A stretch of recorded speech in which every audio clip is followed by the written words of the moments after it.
Hello दोस्तों, मैं ओम झाझड़िया। आज की क्लास में आपको सुबह की पारी में आयोजित किया गया 10 बजे से 12:30 बजे तक जो पेपर लेवल फर्स्ट का रीट लेवल फर्स्ट पात्रता का जो पेपर आयोजित किया गया था, उसमें मैथमेटिक्स के जो भी क्वेश्चंस आपसे पूछे गए थे उनको सॉल्व करवाने जा रहा हूं।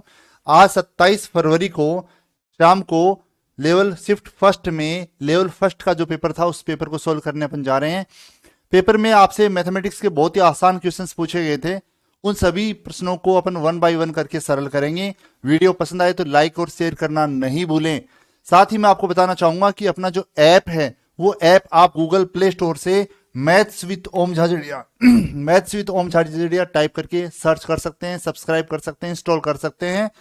उसके अंदर आपको स्कूल लेक्चरर में पहले पेपर में मैथ्स और रीजनिंग के लगभग 10 से 12 क्वेश्चंस पूछे जाते हैं, उस पर या रीट मेंस के, पटवार के, सीईटी के और अंकगणित पर आधारित अन्य परीक्षाओं के बैच भी आपको वहां पर देखने को मिलेंगे।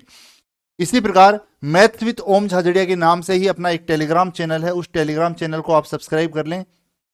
आज जो पहली पारी और दूसरी पारी के जो भी पेपर हुए हैं, लेवल फर्स्ट और सेकंड के पेपर हुए हैं, वो मैं आपको टेलीग्राम चैनल पर कल उपलब्ध करवा दूंगा। वहां से आप पीडीएफ उनकी डाउनलोड कर सकते हो। अगर आपको किसी प्रकार की टेक्निकल समस्या आती है तो आप मेरे नंबर 9672825111 पर कॉल या मैसेज व्हाट्सएप के द्वारा मुझे बता सकते हो।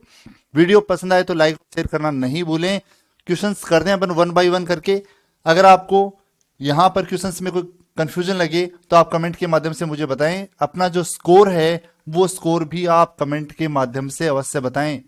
और अगर क्वेश्चंस एग्जैक्ट वो के वो हों और ऑप्शंस वो के वो हों तो आप शेयर करना नहीं भूलें। देखिए, सरल करते हैं अपन, वन बाय वन करके सभी प्रश्नों को लेते हैं अपन। देखिए, सबसे पहला क्वेश्चन है, बहुत ही आसान क्वेश्चन है। लेवल फर्स्ट में आपसे बहुत ही आसान क्वेश्चन पूछा गया है, अभाज्य संख्याओं पर आधारित। मैं हमेशा आपको कहता रहता हूं, अभाज्य संख्याओं पर आधारित क्वेश्चन है वो बहुत ही महत्वपूर्ण है और बहुत एग्जाम में पूछा जाता है। सबसे पहला क्वेश्चन यहां से पूछा गया है, हर बार ही आता है, आप पीछे के पेपर्स उठा के देखेंगे तो उनमें भी आपको ये मिल जाएगा। 60 से 80 के मध्य सभी अभाज्य संख्याओं का योग आपसे पूछा गया था। किसके मध्य? 60 से 80 के मध्य सभी अभाज्य संख्याओं का योग आपसे पूछा गया था। ऑप्शंस आपको दिए गए थे 291, 434, 434, 351 और 373। ये चार ऑप्शंस आपको यहां पर दिए गए थे। अगर इसकी बात करें तो 60 और 80 के मध्य सभी अभाज्य संख्याएं कौन कौन सी हैं? अभाज्य संख्याओं की बात करें तो 60 के बाद 61 अभाज्य संख्या आती है, 62, 63, 64, 65, 66 अभाज्य संख्या नहीं है। उसके बाद आती है आगे 67, 67 के बाद 68, 69 भी नहीं है, 70 भी नहीं है, 71 है। और उसके बाद अगर देखोगे तो 73 है, और उसके बाद देखेंगे तो 79 है। ये 5 अभाज्य संख्याएं यहां पर आपको देखने को मिलती हैं। और अगर इन पांचों अभाज्य संख्याओं को आप ऐड करेंगे तो यहां से आपको इनका योग जो है वो 351 प्राप्त होगा, जो कि आपको कौन से ऑप्शन में दे रखा है? तीसरे ऑप्शन में दे रखा है। कमेंट के माध्यम से आप क्वेश्चन सही है या गलत है वो बता सकते हो। अगले क्वेश्चन पर अपन आते हैं। एक कोण जो है वो अपने पूरक कोण का दुगुना है। देखिए क्वेश्चन क्या है, एक कोण अपने पूरक कोण का दुगुना है। एक कोण जो है वो अपने पूरक कोण का दुगुना है। कोण जो है वो पूरक कोण का क्या है? दुगुना है। मतलब अगर ये पूरक कोण 1 है तो वो कोण दुगुना होगा, मतलब 2 होगा। और कोण और उस पूरक कोण का जो अनुपात योग है वो हमेशा कितना होता है? 90 डिग्री होता है। पूरक कोणों का योग जो होता है वो कितना होता है? 90 डिग्री होता है। तो क्या 90 डिग्री को आप इस अनुपात में बांट सकते हैं जिससे पूरक कोण और वो कोण दोनों आपको पता चल जाए? एक कोण अपने पूरक कोण का दुगुना है तो वह कोण क्या होगा? वह कोण आपको ज्ञात करना है। ऑप्शंस आपको दे रखे थे कितने? 35 डिग्री, 45 डिग्री, 60 डिग्री और 90 डिग्री। ये चार ऑप्शंस आपको दिए गए थे। यहां देखो, पूरक कोण और उन दोनों कोणों का जो अनुपात योग है वो 90 डिग्री होता है। अनुपातों में योग 2 और 1 3। अगर पूरक कोण निकालना है तो 1 से गुणा करेंगे, और वह कोण निकालना है तो आप 2 से गुणा करेंगे। सरल करेंगे तो वह कोण 30 दूनी 60 डिग्री होगा, जो कि आपको कौन से ऑप्शन में दे रखा है? तीसरे ऑप्शन में दे रखा है। आगे बढ़ते हैं, अगले क्वेश्चन पर आते हैं। क्वेश्चन नंबर 3 देखिए। क्वेश्चन नंबर 3 में आपको बहुत ही आसान सा दिया गया है, लेकिन थोड़ा सा घुमा के दिया गया है, बच्चे कंफ्यूज हो जाए उससे। आपको दे रखा है 1/20 प्लस 1/30 प्लस 1/42 प्लस 1/56। इस पर आधारित क्वेश्चंस इन सीरीज का एक तरह से योग है। इन सीरीज के योग पर आधारित क्वेश्चन सेंटर के एग्जाम में तो बहुत पूछे जाते हैं। उसके अलावा अपने आरपीएससी में, राजस्थान पुलिस एसआई वगैरह, आरएएस प्री वगैरह में भी ऐसा क्वेश्चन पूछा जा चुका है, पहले रिपीट हो चुका है। अपनी जो सीट है, भिन्नों की सीट है, उसमें भी आप इस प्रकार का क्वेश्चन देख सकते हैं, वो मैंने करवाए हुए हैं पहले आपको। भिन्न की जो सीट है उसमें आप मध्य में देखेंगे तो इस प्रकार की सीरीज के योग के आपको काफी क्वेश्चंस देखने को मिल जाएंगे। इसको आप किस प्रकार से सोल्व करेंगे और इसके क्या ऑप्शंस थे? इसके ऑप्शंस हैं वो दशमलव के रूप में आपको दे रखे हैं, 0.152, 0.125, 0.120 और 1.125, ये चार ऑप्शंस आपको दिए गए थे। सरल अपन इसको करते हैं। सरल करने का जो तरीका होगा वो क्या होगा, यहां आप 20, 30, 42 और 56 का लघुत्तम नहीं लेंगे। अगर लघुत्तम लेंगे तो लघुत्तम बहुत बड़ा हो जाएगा, कैलकुलेशन बहुत ज्यादा हो जाएगी, आप क्वेश्चन को करने में काफी टाइम लगा देंगे और हो सकता है कोई कैलकुलेशन मिस्टेक भी हो जाए। तो अपन क्या करें, 20 जो होता है वो 4 गुणा 5 होता है। इसी प्रकार 30 है 5 गुणा 6, 42 है वो 6 गुणा में 7 और 56 जो है वो 7 गुणा में 8 होता है। लगातार दो संख्याओं की गुणनफल है ये। आप 1/20 को क्या लिख सकते हो, 1/4 माइनस 1/5 लिख सकते हो। अगर 1/4 में से 1/5 आप जैसे ही घटाओगे तो 1/20 ही आएगा, आप घटा के देख सकते हो। इसी प्रकार 1 प्लस में आगे 1/30 है, 1/30 को आप क्या लिख सकते हो, 1/5 माइनस 1/6 लिख सकते हो। इसी प्रकार 42 को आप 1/6 माइनस 1/7 और 56 को आप 1/7 माइनस 1/8 लिख सकते हो।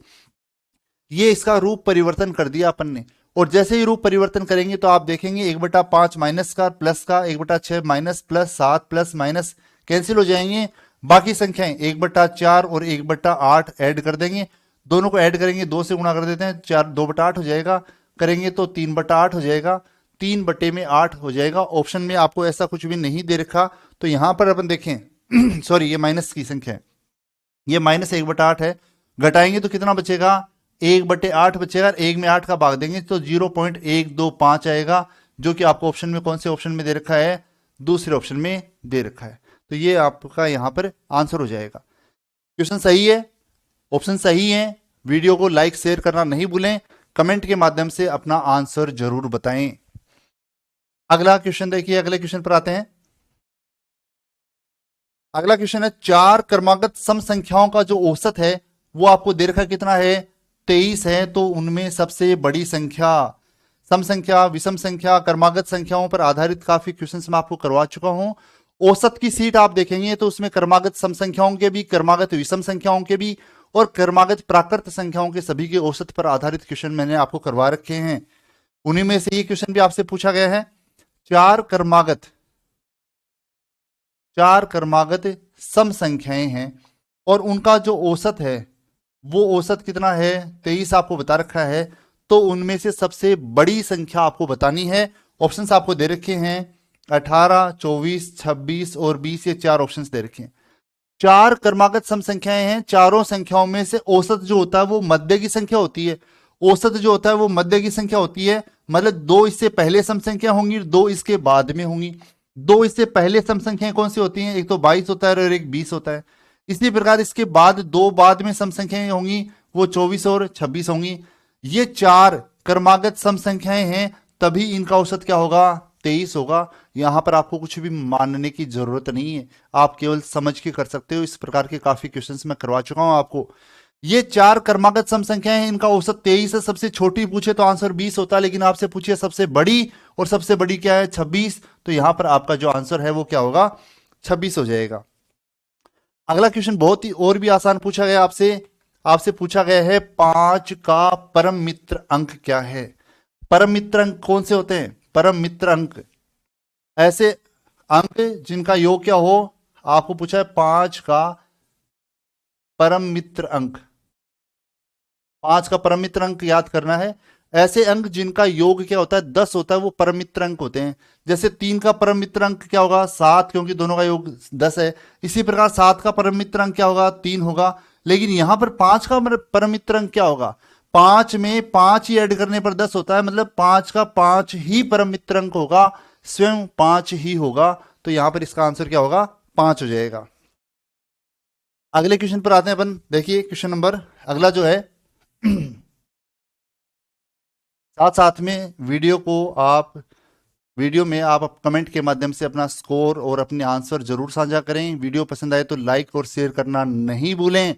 सबसे पहले सबसे तेज और सबसे सटीक आपको आंसर की लेवल फर्स्ट की मैं पिछली बार भी मैंने उपलब्ध करवाई थी और इस बार भी मैं ही आपको उपलब्ध करवा रहा हूं। अगला क्वेश्चन अपना है 16 व 36 के एलसीएम व एचसीएफ का अनुपात आपसे पूछा गया है। देखिए ऑप्शंस आपको दे रखे हैं 36:1, 1:36, 72:1 और 16:1। ये चार ऑप्शंस आपको दे रखे हैं। क्या करके हैं आप आंसर वो आप कमेंट के माध्यम से बताएं। 16 व 36 का एलसीएम और एचसीएफ दोनों अपने को निकालने।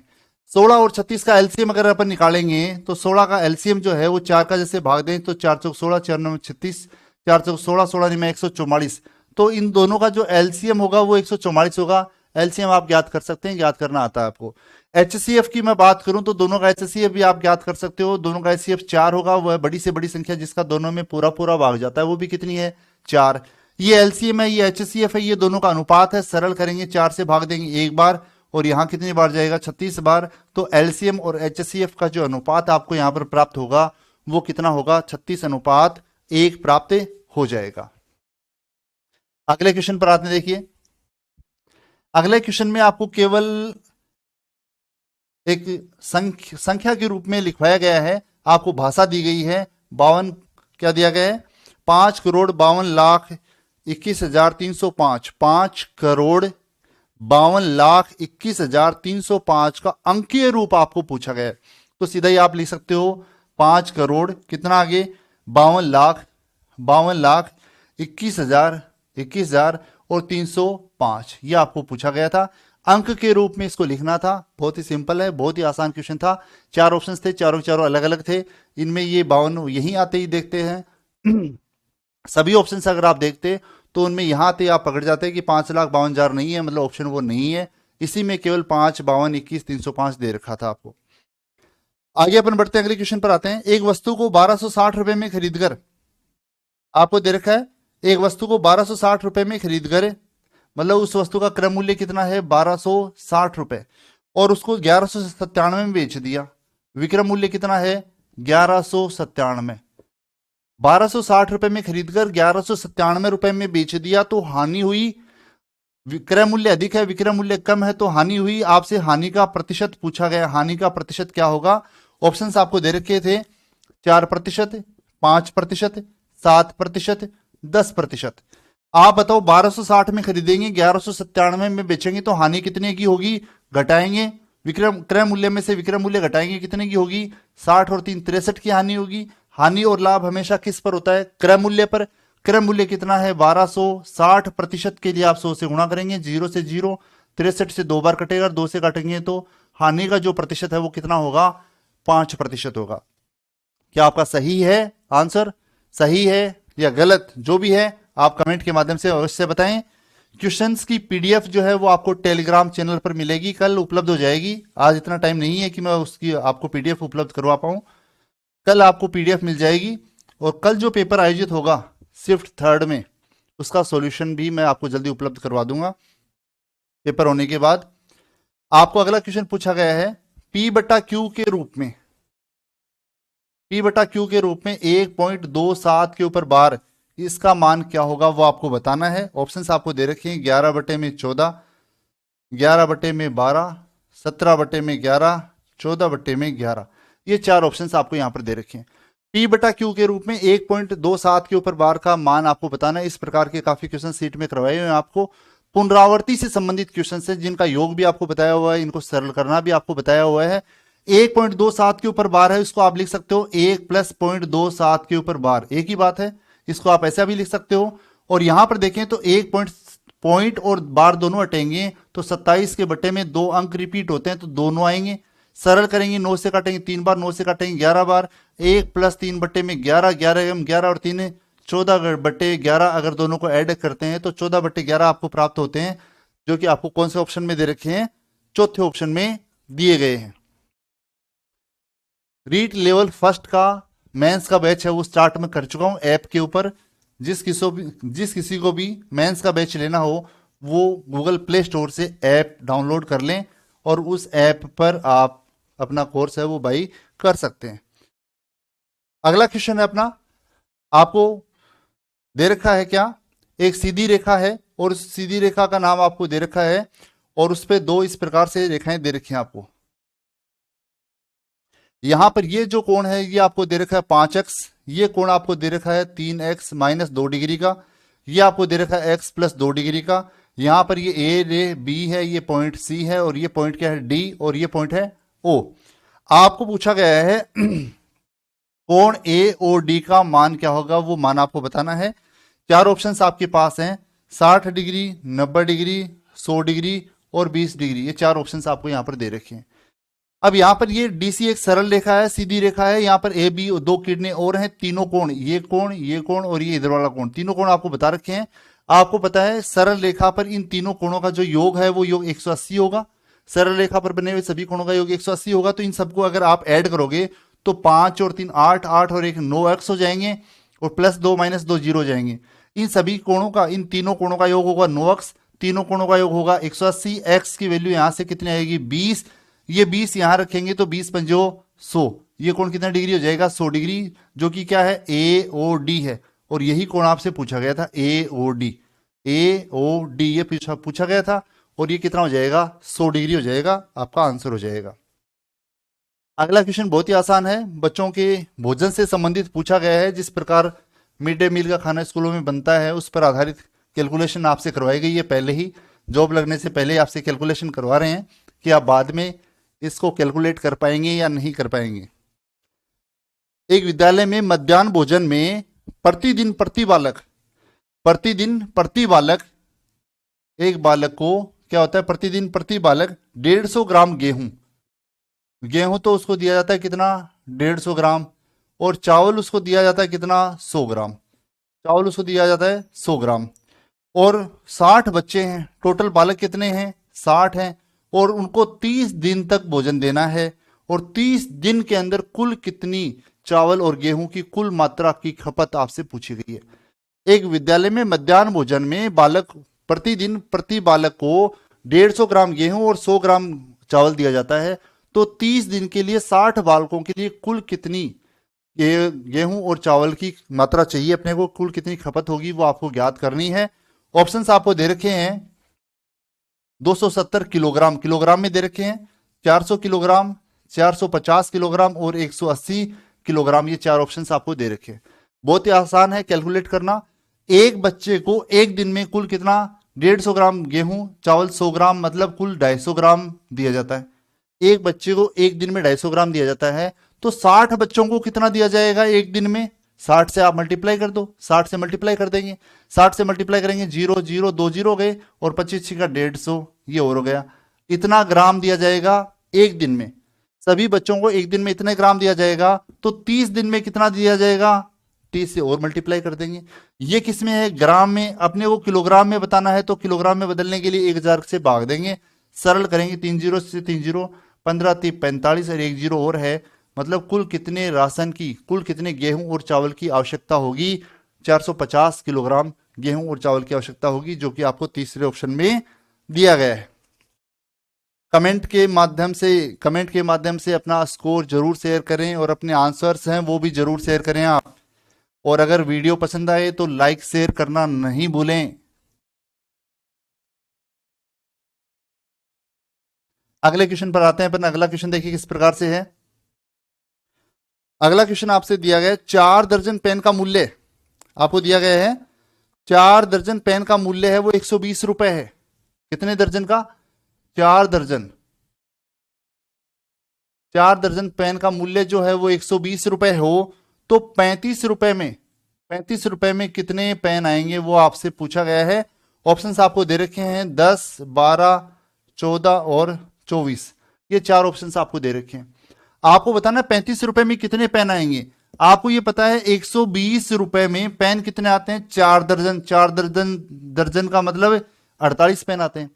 120 रुपए में जब 48 पेन आते हैं तो 1 रुपए में कितने पेन आएंगे 48 बटा 120, और 35 रुपए में कितने पेन आएंगे 35 से मल्टीप्लाई करेंगे, 12 से काटेंगे तो 24 से काट दो, चाहे 12 से काट दो, 12 चौक 48, 12 से काटेंगे 10, 5 से काटेंगे तो 7 बार, 5 से 2, 2 से काटेंगे 2 बार, 7 दूनी 14। तो 35 रुपए में कितने पेन आएंगे? 14 पेन आएंगे। कैलकुलेट करना बहुत ही आसान है, बहुत ही सिंपल सा क्वेश्चन आपको पूछा गया है। तो यहां पर 35 रुपए में जो पेनों की संख्या होगी वो पेनों की संख्या कितनी होगी? 14 हो जाएगी। आगे बढ़ते हैं, अगले क्वेश्चन पर आते हैं। देखिए अगला क्वेश्चन देखिए, 12 कैलकुलेशन का है। अगला क्वेश्चन सिर्फ और सिर्फ कैलकुलेशन का है, बाकी क्वेश्चन बहुत ही आसान है, भाग देने पर आधारित है। 12 पैकेट 12 पैकेट पेंसिल हैं जो, और उन 12 पैकेट पेंसिल का जो मूल्य है वो 362 रुपए और 76 पैसे, 362 रुपए और 76 पैसे है। तो एक पैकेट पेंसिल का मूल्य आपको ज्ञात करना है। एक पैकेट पेंसिल का मूल्य जो है वो आपको दे रखा है, ऑप्शन 33 रुपए 30 पैसे, 13 रुपए 23 पैसे, 30 रुपए 23 पैसे और 23 रुपए 30 पैसे। इस प्रकार आपको 4 ऑप्शन दिए गए थे। 12 पैकेट पेंसिल का मूल्य जब 362 रुपए 76 पैसे हो तो एक पैकेट का मूल्य निकालने के लिए आपको इसमें किससे डिवाइड करना पड़ेगा? 12 से डिवाइड करना पड़ेगा। वो डिवाइडेशन का जो काम है वो आप करेंगे, और यहां से आपका जो आंसर आएगा वो कितना आएगा? 30 रुपए 23 पैसे आएगा। कैलकुलेट करके आप देख सकते हो। बहुत ही आसान क्वेश्चन है, अब इसमें है भी कुछ भी नहीं, बस क्या है? कैलकुलेशन है। आप भाग देना आपको आता है या नहीं आता, उतना ही इसमें चेक करने का उद्देश्य है, उसके अलावा इसमें कुछ है ही नहीं। नेक्स्ट आगे बढ़ते हैं, अगले क्वेश्चन पर आते हैं। भिन्नों पर आधारित है, 4 भिन्नें आपको दी गई हैं, उनमें से सबसे बड़ी भिन्न आपको ज्ञात करनी है। भिन्नों की जो सीट है उसमें आप देखेंगे तो यूं का यूं आपको क्वेश्चन देखने को मिल जाएगा।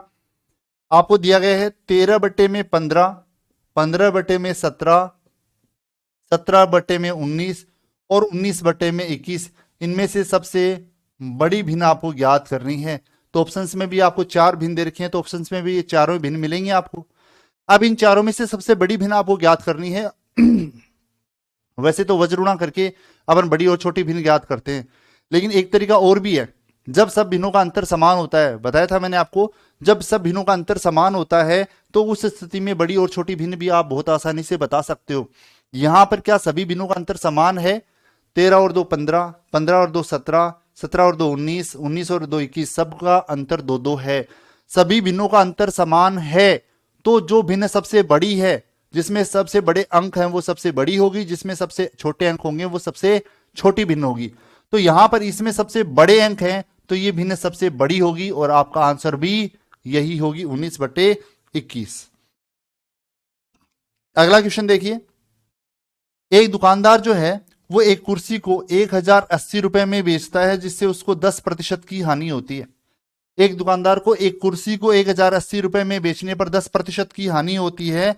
उसे कुर्सी को कितने मूल्य में बेचना चाहिए कि उसे 10% का लाभ हो? प्रॉफिट एंड लॉस की सीट निकालें आप अपनी, और उस सीट में पहले ही पेज पर आपको इस प्रकार के क्वेश्चंस देखने को मिलेंगे। 1080 रुपए में बेचने पर 10 की हानि होती है। 10 की हानि तो किसी वस्तु को 90 रुपए में बेचने पर होती है। तो 1080 जो है वो मान किसका होगा? 90 का। लागत मूल्य या क्रय मूल्य पूछा होता तो 100 से गुणा करते। आपसे पूछा कितने में बेचा जाए? 10 का लाभ, 10 का लाभ तो 110 में बेचने पर होता है। भाई वस्तु का क्रय मूल्य 100 मानते हैं, 10 की हानि मतलब 90 में बिकी, और वही वस्तु मतलब क्रय मूल्य वही 100 रुपए, 10 का लाभ मतलब 110 में बिकी। 1080 में बेचने पर 10 की हानि, 10 की हानि तो 90 में बेचने पर होती है, और 10 का लाभ लेने के लिए वस्तु को बेचना कितने में पड़ेगा? 110 में, तो 110 से गुणा करेंगे, सरल करेंगे, 0 से 0 12 बार, 12 गुणा 11 1320। मतलब उस वस्तु का या उस कुर्सी का जो विक्रय मूल्य होगा वो कितना होगा? 1320 रुपए होगा। आपका आंसर आ जाएगा। क्वेश्चन आसान है, कर सकते हैं आप, करवाए हुए हैं काफी इस प्रकार के क्वेश्चंस मेरे आपको। क्वेश्चन की, जैसे मैंने आपको बताया, क्वेश्चन की जो पीडीएफ है वो आप टेलीग्राम चैनल से ले सकते हो। टेलीग्राम चैनल जो है वो मैथ्स विद ओम झाझड़िया के नाम से है, और उसको आप सब्सक्राइब कर लें। उस पर मैं डेली क्वेश्चंस भी डालता हूं, क्विज डालता हूं मैथमेटिक्स के। रोज सुबह एक क्वेश्चन आपको उपलब्ध करवाया जाता है टेलीग्राम चैनल पर, वो क्विज भी आप ज्वाइन कर सकते हैं। और ये टेलीग्राम जो चैनल है वो इसी नाम से है, मैथ्स विथ ओम झाझड़िया के नाम से। जिस नाम से अपना यूट्यूब चैनल है, इसी नाम से अपना टेलीग्राम चैनल है, इसी नाम से अपना ऐप है। ये ऐप भी आप गूगल प्ले स्टोर से डाउनलोड कर सकते हैं, जिसमें आप स्कूल लेक्चरर, रीट, मेंस, पटवार, अंकगणित, एसएससी जीडी वगैरह के बैच है वो उपलब्ध हैं, जिनमें से आपको जो भी बैच चाहिए, जिस भी एग्जाम की आप तैयारी कर रहे हैं उसके अकॉर्डिंग आप वो बैच ज्वाइन कर सकते हैं। आगे बढ़ते हैं अपन, अगले क्वेश्चन पर आते हैं। देखिए अगला क्वेश्चन किस प्रकार से है, एक खंबे का 3 बटा, अगला क्वेश्चन आसान है, आसान भी है और अच्छा क्वेश्चन है। एक खंबे का 3/10 भाग जो है, 3/10 भाग तो है वो कीचड़ में है, ठीक है, और 3/5 भाग, 3/5 भाग है वो पानी के अंदर है, और 2 मीटर ऊपर है, 2 मीटर है वो पानी की सतह से ऊपर है, 2 मीटर है वो ऊपर है, पानी की सतह से भी क्या है, ऊपर है। तो आपसे खंबे की लंबाई पूछी गई है। ऑप्शन से आपको दे रखा है 10 मीटर, 10 मीटर, 20 मीटर, 30 मीटर और 15 मीटर, ये 4 ऑप्शंस आपको यहां पर दे रखे हैं। एक खंबा है, उसमें से कुछ भाग उसका कीचड़ में है, कुछ भाग पानी में है और कुछ भाग पानी से ऊपर है। कीचड़ में जो भाग है वो 3/10 है, पानी में है वो 3/5 है और पानी के ऊपर है वो 2 मीटर है। यहां पर तो एक्चुअल लंबाई आपको दे रखी है, लेकिन यहां पर आपको भाग के रूप में बता रखा है, तो खंबे की लंबाई अपने को माननी पड़ेगी। पहली बात तो अपन माने ऐसी संख्या माने जिसमें 10 का और 5 का पूरा पूरा भाग जाए। ऑप्शन में आप देखोगे तो 10 और 5 का भाग सब में जा रहा है, इसको छोड़ के बाकी सब में 10 और 5 का भाग जा रहा है।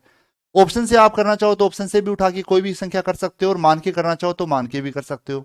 अगर मान के अपन करें तो मान लेते हैं 10 और 5 का भाग जाने वाली संख्या अपन कोई मान लो, जैसे 50 मीटर मान लिया। मान लिया खंबे की लंबाई कितनी है, 50 मीटर। अब 50 का 3/10, 50 का 3/10 मतलब कितना हो गया, 15 मीटर तो हो गया कीचड़ में, ठीक है। और 50 का 3/5, 50 का 3/5, 5 से काटेंगे 10 बार 10 दिया 30 मीटर हो गया, किसमें, पानी के अंदर। 50 में से 15 और 30 45 मीटर पानी, तो ये हो गया, बचा कितना शेष, 5 मीटर बचा। ये कह रहा है बचा कितना, प्रश्न में 2 मीटर। प्रश्न में दिया गया मान हमेशा ऊपर होता है, उसी का मान जो आपने निकाला वो उसके नीचे होता है, और जो पूछा जाता है उससे गुणा। पूछा था खंबे की लंबाई, खंबे की लंबाई आपने कितनी मानी, 50 मीटर। सरल करेंगे तो यहां से खंबे की जो लंबाई होगी वो कितनी होगी, लंबाई या ऊंचाई एक ही बात है, वो कितनी होगी, 20 मीटर होगी, जो कि आपको दूसरे ऑप्शन में दे रखी है। आप ऑप्शन से भी कर सकते थे, ऑप्शन से भी आप ट्राई करना चाहें तो कर सकते हैं। नेक्स्ट आगे बढ़ते हैं, अगले क्वेश्चन पर आइए। सॉरी, अगले क्वेश्चन की बात अपन करते हैं। साधारण ब्याज पर आधारित है, बहुत ही एक आसान क्वेश्चन आपसे पूछा गया है साधारण ब्याज का। देखिए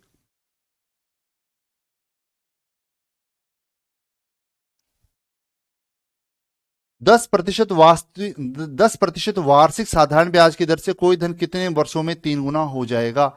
साधारण ब्याज की सीट, जिन्होंने भी कोर्स लिया था वो देखें, साधारण ब्याज की सीट निकालें, उसमें पहले पेज पर क्या आपको ये क्वेश्चन मिलेगा या नहीं मिलेगा, मुझे कमेंट के माध्यम से जरूर बताएं।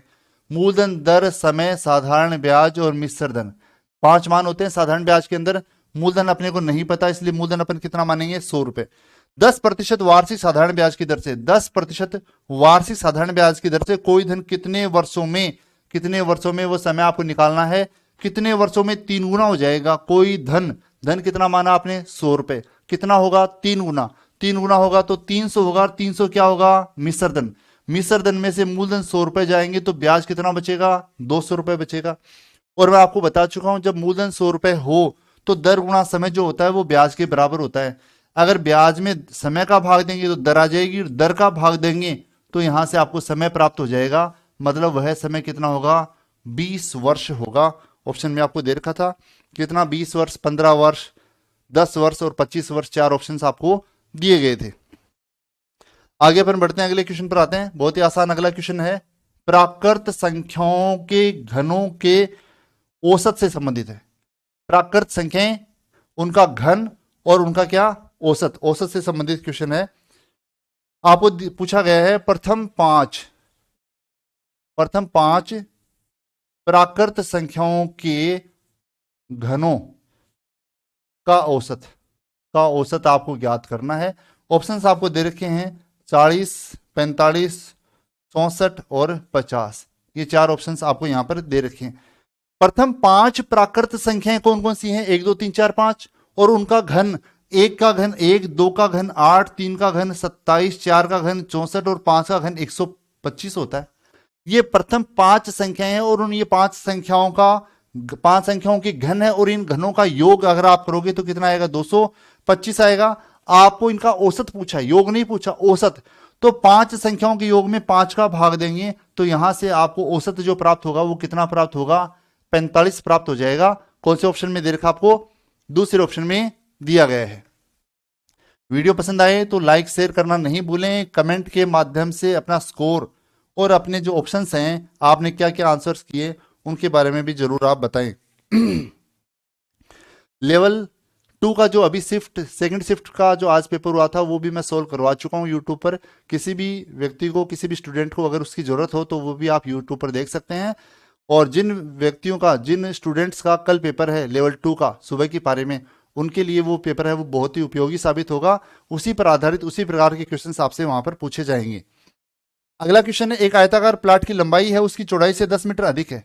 आयताकार प्लाट की जो लंबाई है वो उसकी चौड़ाई से 10 मीटर अधिक है। अगर चौड़ाई x होगी तो लंबाई 10 अधिक है, 10 अधिक है मतलब x प्लस 10 हो जाएगी। ठीक है, यदि प्लाट के चारों ओर बाड़ करना है, प्लाट है जो है उसके चारों ओर बाड़ करनी है। बाड़ तो परिमाप पर होती है, परिधि पर होती है, उसके चारों ओर होती है। प्लाट के चारों ओर अगर बाड़ करनी है और बाड़ करने का जो खर्चा है वो 15 रुपए 50 पैसे प्रति वर्ग मीटर है, प्रति मीटर की दर से, प्रति मीटर की दर से 15 रुपए 50 पैसे प्रति मीटर की दर से खर्चा जो है वो कितना है, 1550 रुपए हो। कुल खर्च कितना हो, कुल खर्च 1550 रुपए हो। तो आपसे पूछा है प्लाट की लंबाई क्या होगी, वो लंबाई आपको यहां पर ज्ञात करनी है। ऑप्शंस आपको दे रखे हैं 10 मीटर, 30 मीटर, 20 मीटर और 40 मीटर। ये प्लाट की लंबाई के 4 ऑप्शंस आपको दे रखे हैं। कमेंट के माध्यम से बताएं आपने क्या किया उसमें। सॉरी, देखिए प्लाट की जो लंबाई है वो चौड़ाई से 10 मीटर अधिक है। चौड़ाई अगर x है तो लंबाई x प्लस 10 हो जाएगी। और 15.5 रुपए के हिसाब से उसके चारों ओर बाड़ करने का जो कुल खर्चा है वो 1550 रुपए है। अगर यहां पर अपन देखें इस प्लॉट की या इस प्लाट की जो कुल परिधि निकालें, प्लॉट का परिमाप या परिधि अपन निकालें तो क्या करेंगे, कुल खर्च में, कुल खर्च कितना है 1550 रुपए। उसमें किस हिसाब से तारबंदी हुई, बाढ़ किस हिसाब से हुई, 15.5 के हिसाब से हुई। 15.5 से भाग देंगे, कुल खर्च में जब आप भाव का भाग देंगे तो यहां से चारों तरफ का परिमाप या परिधि आपको पता चल जाएगी। सरल करेंगे, पॉइंट हटाएंगे तो ऊपर 100, 1550 से 1550 कैंसिल हो जाएंगे। मतलब यहां पर परिमाप कितना होगा, 100 मीटर होगा। जब आपको लंबाई पता है, चौड़ाई पता है तो परिमाप आप निकाल सकते हो। परिमाप के बराबर परिमाप करेंगे, जैसे ही परिमाप के बराबर परिमाप करेंगे x का मान आ जाएगा, और x का मान आ जाएगा तो लंबाई और चौड़ाई भी आ जाएगी। आयत का परिमाप 2 इंटू में लंबाई प्लस चौड़ाई, लंबाई कितनी x प्लस 10, चौड़ाई कितनी x, 2 इंटू में लंबाई प्लस चौड़ाई, परिमाप, परिमाप आपको पहले से पता है कितना 100, सरल करेंगे तो 50। यहां से 2x प्लस 10 बराबर कितना होगा 50, और यहां से x की वैल्यू आप निकालोगे तो 10 माइनस हो जाएगा 40, और 2 का भाग देंगे तो 20। x की वैल्यू कितनी आएगी 20, ये 20 याद रखेंगे तो 20 से कम 20, और ये 20 और 10 30। आपको क्या पूछी है, लंबाई, तो लंबाई कितनी होगी 30 मीटर, जो कि कौन से ऑप्शन में दे रखी है, आपको दूसरे ऑप्शन में दी गई है। अगला क्वेश्चन आपको माध्य माध्यिका बहुलक केंद्रीय प्रवृत्ति के जो माप हैं उन केंद्रीय प्रवृत्ति के माप पर आधारित क्वेश्चन अगला पूछा गया है, जिसके अंदर आपको क्या दिया गया देखिए। अगला क्वेश्चन किस प्रकार से स्कोर करते हैं अपन,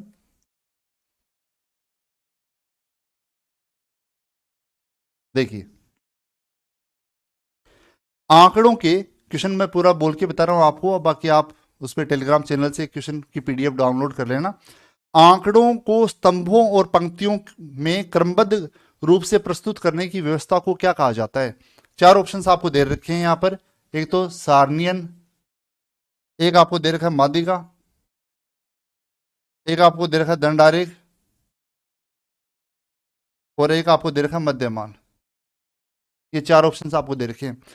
आंकड़ों को स्तंभों और पंक्तियों में क्रमबद्ध रूप से प्रस्तुत करने की व्यवस्था को क्या कहा जाता है, टेबुलेशन कहा जाता है, मतलब सारणियन कहा जाता है। इसमें जो आपका आंसर होगा वो क्या होगा, सारणियन होगा। इसमें कुछ समझाने लायक कुछ भी नहीं है। लास्ट में एक क्वेश्चन और भी है, वो आपको और मैं बताना चाहूंगा, जो आपने अभी तक याद अगर आपको है तो देखा हो तो, वर्ग की प्रत्येक भुजा, इस क्वेश्चन में मिस्टेक है। ये क्वेश्चन पूरी तरह गलत है। इसका आपको नेगेटिव मार्किंग, इसका आपको पैसे प्लस पॉइंट देंगे, क्या करेंगे, या सभी बच्चों का काटेंगे, वो तो बाद की बात है। कैसे मार्किंग करेंगे वो तो बाद की बात है। अभी क्वेश्चन को अपन देख लेते हैं। किसी वर्ग की प्रत्येक भुजा को 1/3 कम कर दिया जाता है। वर्ग की प्रत्येक भुजा को 1/3 कम कर दिया जाता है तो क्षेत्रफल कितना होगा, क्षेत्रफल क्या होगा वो आपसे पूछा गया। वर्ग की प्रत्येक भुजा को 1/3 कम कर दिया, 1/3 कम कर दिया। मान लेते हैं वर्ग की भुजा 3 मीटर है और 3 का 1/3, 3 का 1/3 मतलब एक कम कर देंगे तो वर्ग की भुजा अब कितनी होगी, 2 मीटर हो जाएगी। आपको पूछा गया क्षेत्रफल कितना हो जाएगा, 1/2 हो जाएगा, 1/3 हो जाएगा, 1/6 हो जाएगा। ऑप्शंस आपको दे रखे हैं 1/2, 1/3, 1/6 और 1/9। ये 4 ऑप्शंस आपको दे रखे हैं। अब यहां पर मुझे आप बताएं, जब वर्ग की भुजाएं आपके पास हैं तो क्या वर्ग का क्षेत्रफल आप बता सकते हैं। क्षेत्रफल भुजा का स्क्वायर 3 का स्क्वायर 9 यहां पर होगा और यहां पर कितना होगा, 2 का स्क्वायर 4 हो जाएगा क्षेत्रफल। अब 9 का अब कितना हो गया क्षेत्रफल, क्या आधा हो गया, 9 का क्षेत्रफल आधा हो गया, आधा करेंगे तो 4.5 होगा, 4 नहीं होगा, मतलब आधा तो नहीं होगा। अब 9 का अगर देखोगे 1/3 हो गया, 1/3 करोगे तो 3 आएगा, 3 नहीं है, मतलब ये भी ऑप्शन है नहीं है। अब क्षेत्रफल 9 का 1/6 होगा, 9 का 1/6 करोगे तो 3/2 आएगा, 4 नहीं आएगा, ये भी ऑप्शन क्या है, गलत है। इसी प्रकार 9 का 1/9 करें, 1/9 करेंगे तो 1 आएगा क्षेत्रफल, 1 नहीं है, यहां पर 4 है, मतलब ये ऑप्शन भी क्या है, गलत है। इस प्रकार यहां पर चारों के चारों ऑप्शन इस क्वेश्चन में गलत थे, तो ये क्वेश्चन एक तरह से गलत है। आगे अपन इसमें क्या डिसीजन होगा वो अधीनस्थ जो अपना माध्यमिक शिक्षा बोर्ड अजमेर है वो जाने, उसका काम जाने। क्वेश्चन पेपर अपना पूरा हो गया लेवल फर्स्ट का।